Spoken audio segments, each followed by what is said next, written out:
화학 첨가물을 넣지 않고 만든 유기농 치즈라는 것. 그리고 치즈를 만드는 농부가 직접 판매를 하기 때문입니다. 우리는 친환경적인 방법으로 치즈를 생산합니다. 1998년부터 생태 농경으로 전환하면서 화학 비료나 농약 없이 농사를 짓고 가축들을 키워왔습니다. 치즈를 만드는 모든 과정에도 일체의 화학 첨가제를 사용하지 않습니다. 치즈 농장은 헤르스브루크 시내에서 차로 약 20분 거리에 있습니다. 이 농장은 염소와 젖소 모두 방목이 원칙. 100% 유기농 치즈를 만들기 위해 사료를 먹이지 않고 유기농 풀만 먹인다고 합니다. Dieser kleine Raum ist sogenannter Trockenraum für unseren Käse. Da herrscht eine Temperatur von ca. 18 Grad. 숙성 중인 치즈들은 이틀에 한 번씩 닦아줘야 합니다. 항생제를 사용하지 않기 때문입니다. Unsere Philosophie ist einfach. 제 농업 철학은 화학물질 사용을 줄이고 에너지를 절약하고 또 소비자들과 직접적인 관계를 맺는 것입니다. 자연을 파괴하지 않고 소비자와 좋은 관계를 만드는 이런 작업 방식은 저를 아주 행복하게 하거든요. 물론 조금 힘들고 느리게 사는 방식이긴 하지만 우리 가족은 이렇게 농장을 운영하는 것이 더 행복하다고 느낍니다. 헤르스브루크에는 대형마트 말고도 없는 것이 또 하나 있는데요. 바로 패스트푸드점입니다. 많은 사람들이 유기농 식당을 이용합니다.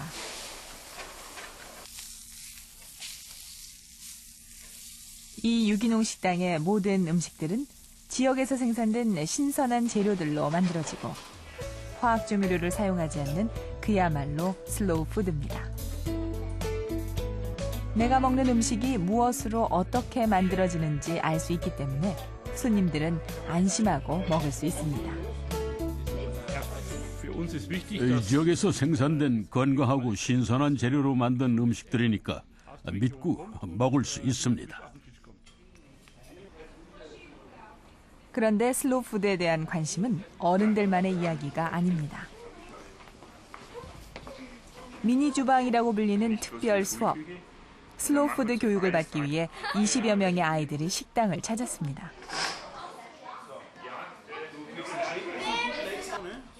헤르스브루크에서는 9살에서 11살 사이의 어린이들을 대상으로 식품과 영양과 올바른 음식 섭취에 대해 가르칩니다. 오늘 꼬마 요리사들이 만드는 요리는 유기농 사과 튀김. 패스트푸드점이 없는 곳에서 슬로우 푸드에 대한 특별한 교육까지 받고 자란 아이들. 과연 이 아이들의 입맛은 어떨까요? 우리나라 음식이 좋아요. 패스트푸드를 먹고 배탈 난 적이 있었거든요. 독일 음식이 패스트푸드보다 건강한 것 같아요. 패스트푸드는 가끔은 몰라도 매일 먹으라고 하면 전 못 먹을 것 같아요. 헤르스브루크 외곽에 있는 윌레 호텔. 700년 된 전통 농가를 개조해서 만든 작은 호텔.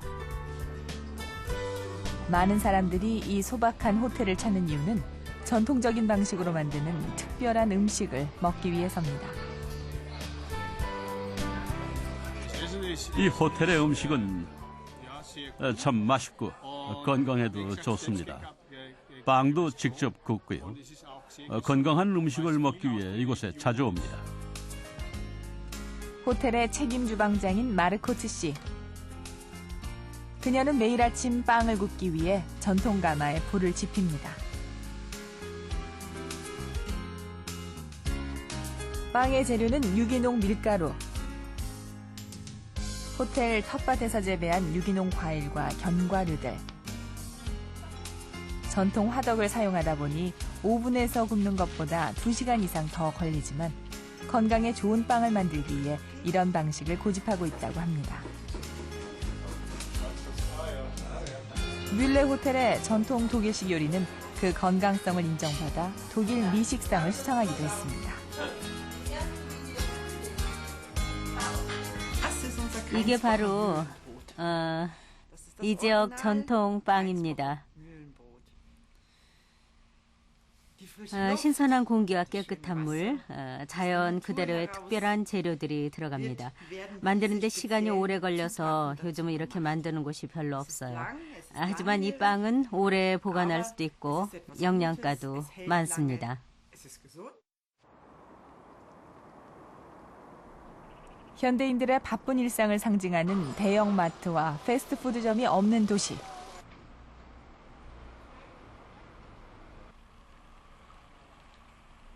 건강한 자연과 건강한 삶의 방식이 유지되는 곳.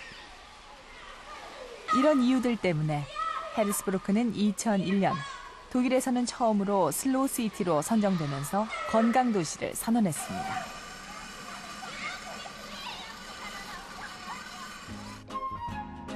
본격적인 걷기 운동에 앞서 준비 운동을 하는 사람들.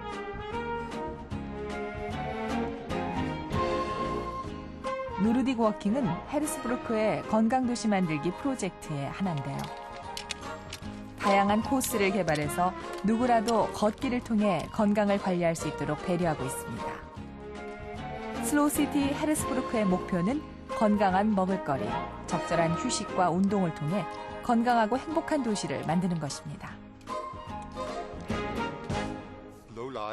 슬로우 라이프는 우리 삶에 동기를 부여합니다. 우리가 진정 원하는 삶을 살고 평온하게 살 수 있도록 정신없는 일상에 제동을 걸어주는 거죠. 일하는 것과 돈을 버는 것도 중요하지만 지나쳐서는 안 됩니다.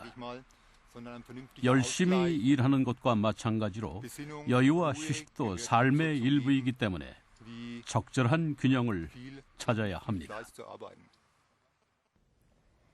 지금 제 옆에는 아주 특별한 세계 지도가 펼쳐져 있습니다.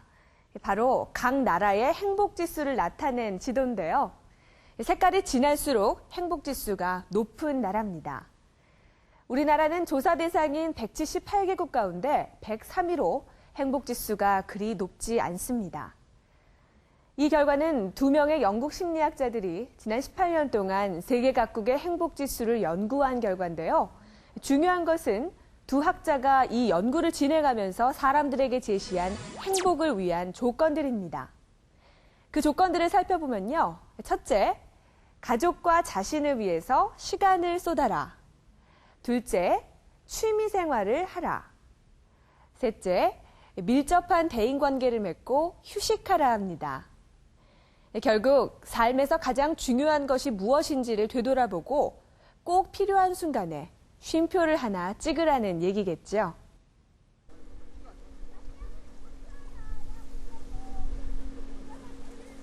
지리산 길이 시작되는 남원 매동 마을.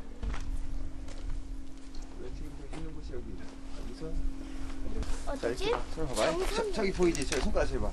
저기 보이지? 저기 손가락 쭉 펴봐. 저기 있지? 저기서 이렇게. 가자. 저기로 가요. 최기한 씨 가족이 1박 2일 지리산길 도보 여행에 나섰습니다. 함께할 시간이 부족했던 가족.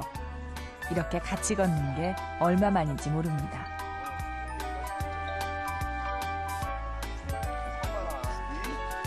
그때처럼 끝까지 올라가. 가족 간의 대화가 너무 없었던 것 같아요.